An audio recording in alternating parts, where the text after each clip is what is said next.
Bismillahirrahmanirrahim. Assalamualaikum warahmatullahi wabarakatuh. Saya Dodia Alpayet.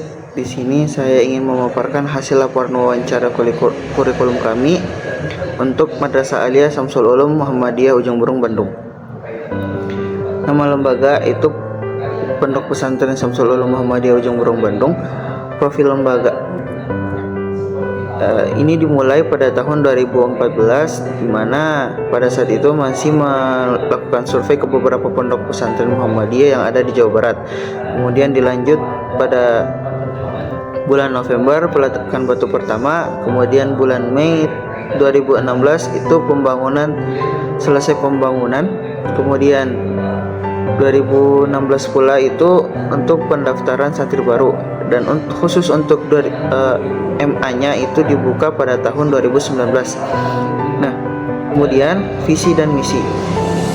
Visinya itu mencetak ulama yang unggul, berakhlak mulia, dan berwawasan global.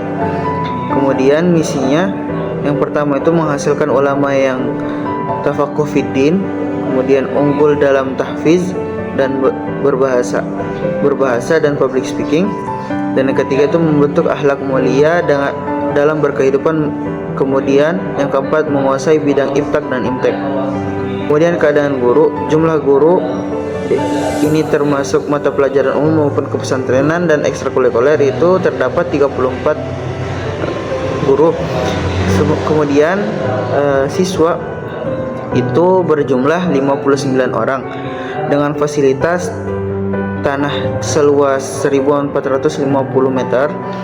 Kemudian 1 masjid, 12 asrama, 1 aula, 8 ruang kelas, 1 perpustakaan, 1 lab komputer, 1 rumah kiai, 1 rumah asatiz, dan 1 rumah pengurus, 25 MCK, 1 dapur, 1 ruang makan, 1 ruang tamu, 4 kamar penginapan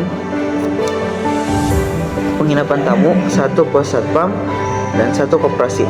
Kurikulum yang digunakan karena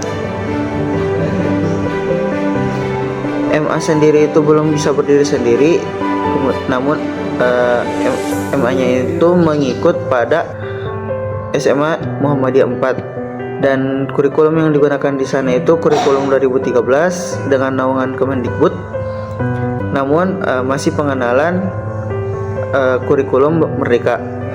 Kemudian kurikulum bahasa Arab yang digunakan itu ada 2. Yang pertama itu kurikulum yang dibuat khusus oleh LP2M atau Lembaga Pengembangan Pondok Pesantren Muhammadiyah, dan yang kedua itu Kurtilas atau kurikulum 13 dengan naungan Kemenak.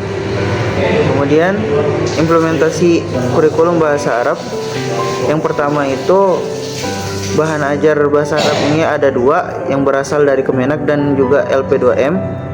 Kemudian yang kedua itu menggunakan 2 teori, yaitu Nazaratul Wihdah dan Nazaratul Furu'. Sekedar info bahwa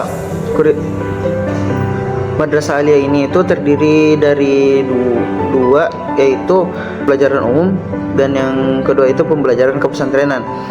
Dan untuk pembelajaran umum itu dia menggunakan Nazaratul Wihdah, dan untuk pembelajaran kepesantrenannya itu dia menggunakan Nazariyatul Furu'. Nazaratul Wihdah itu menggunakan bahan ajar dari Kemenak dan ditambah juga dengan bahan ajar yang dibuat oleh LP2M.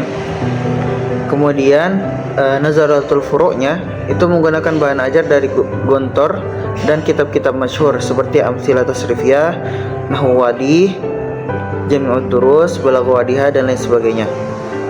Nazaratul Wihdah sendiri itu menggunakan 3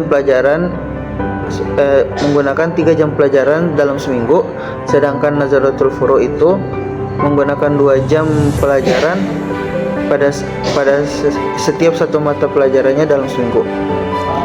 Evaluasi yang digunakan itu ada 7. Yang pertama penilaian latihan soal yang dilakukan pada 3 pertemuan sekali.